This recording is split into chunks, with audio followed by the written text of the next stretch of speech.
So my site was the Mesa Verde cliff dwellings, which are located here in the United States in Colorado. And the first people who lived at Mesa Verde were the ancient Pueblo people, also referred to as the Anasazi. They moved into the area around 550 AD, which is about 1700 years before Europeans showed up in the Americas. And they stayed in this region for about 700 years. In the beginning, they lived in pit houses, which were partly dug into the ground and had mud and wood roofs. Over time, their architecture got more advanced as they built above ground pueblos, and eventually the cliff dwellings that Mesa Verde is famous for. They were mostly farmers, though originally hunters and gatherers, but that became less important as they started growing corn, beans, and squash as their main food source. They were also very skilled craftspeople who made pottery, stone tools, baskets, sandals, and jewelry from natural materials like, stone, bone, wood, and shell. And some people were especially good at these special crafts, and they traded with neighbors and other communities. And then also, religion played a big role in their lives as they used circular underground rooms called kivas for ceremonies and for things like healing, praying for rain, or asking for good crops. Even though indigenous people always knew about this place, Mesa Verde became known to Euro-Americans in the late 1800s. In 1874, a photographer named William Henry Jackson took the first photographs of the cliff dwellings during U.S. Geological Survey expedition. And the cliff dwellings themselves are considered a prehistoric archaeological site, but later use of the area by Native Americans can also be studied as historical archaeology. The official discovery that usually gets mentioned happened in 1888. A rancher, Richard Wetherell, and his brother-in-law Charles Mason were out looking for lost cattle when they noticed a huge structure in the cliffs, what is now known as the Cliff Palace.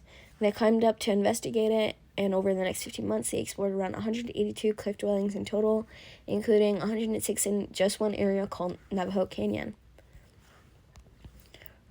Archaeologists have found a ton of things at Mesa Verde that help us picture what life was really like. First, of course, are the big architectural features like the cliff dwellings themselves, the kivas, and the multi-room pueblos.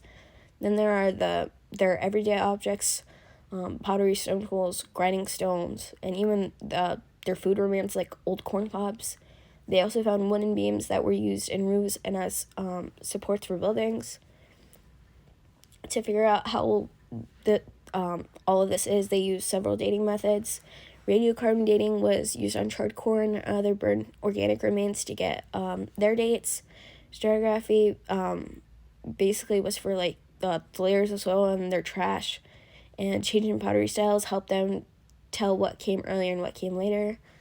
The most precise method they use is dendrochronology, or tree ring dating. They matched the growth rings in the ancient wooden beams to a master tree ring sequence, and that let them get the exact dates for when certain structures were built or remodeled. And then, how was archaeology used for this? So at Mesa Verde, archaeologists followed a very organized process, especially at a place called Unit Pueblo. First was the planning stage. Their goal was to create an exhibit that would show Pueblo architecture from about 700 to 1100 AD. They looked at earlier surveys and trial excavations and eventually chose a location called Site 16 in 1950 because it was a good example of intermediate architectural stage. And they applied for a permit in February 1950 and got approval from the National Park Service. Next was the site preparation and the early digging. They stripped away thick vegetation like sagebrush and yucca that was hiding the ruins. The plan was to dig the central area of the site first just to see if it would work well for the exhibit. As they dug, they realized the site was way more complicated than they expected. There were actually 3 different Pueblo 2 villages stacked on top of each other. And then came their excavation where they used their field techniques. They used careful troweling to find lines of post holes and burned post ends, which revealed an older post and adobe village underneath. They dug test pits to reach deeper levels from earlier periods like Pebble 1 and Basket Maker 3. Because some later structures like Tower C were built right on top of earlier kivas, they had to leave blocks of earth in place to support the walls. To see the older kiva walls without causing a collapse, they dug small tunnels through these support blocks. And after digging, they went into artifact processing and analysis.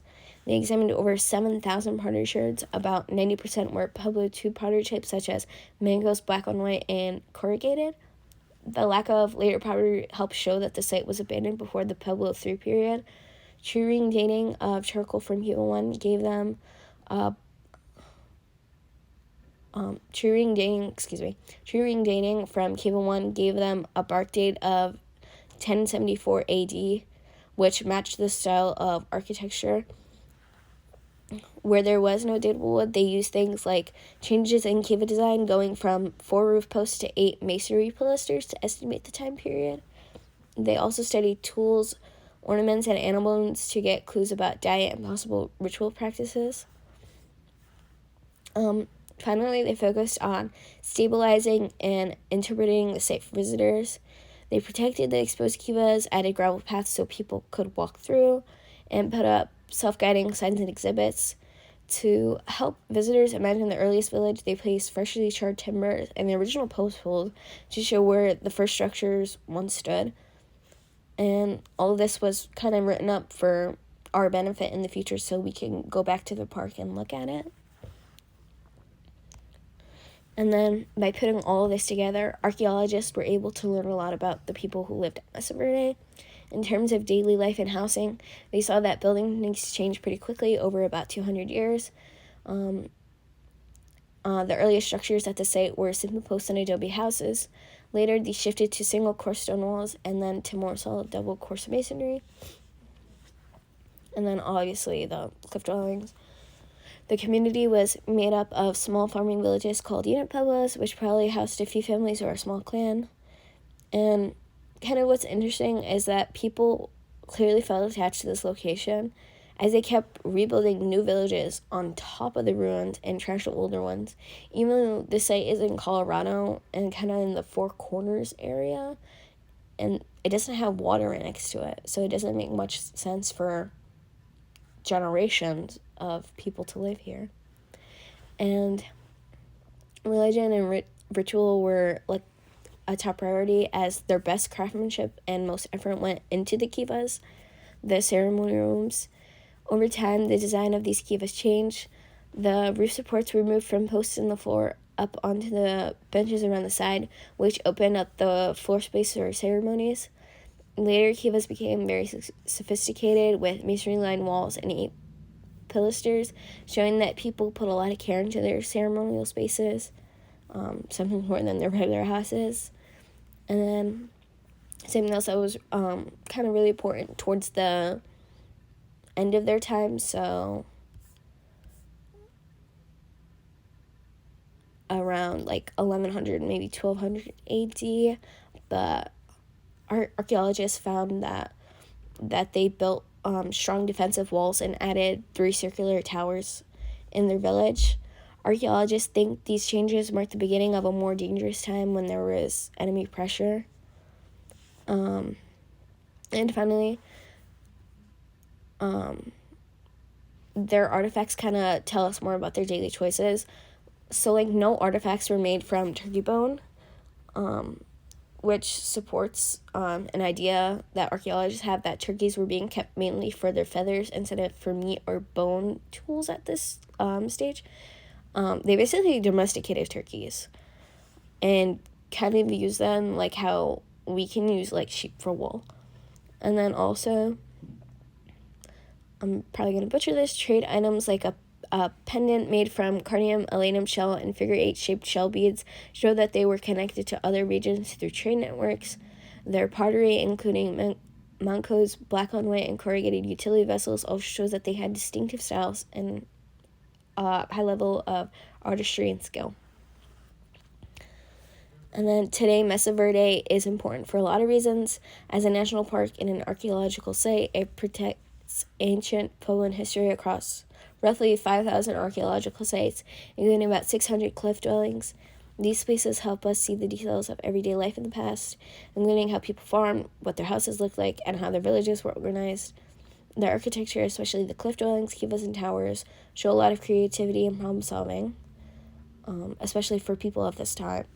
their pottery, stone tools, and weaving to show how skilled they were as artisan craftspeople.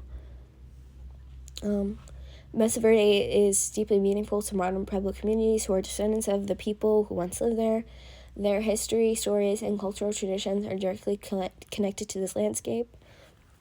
And archaeologists and park staff are still working there today, and you can still visit the sites and see the cliff dwellings.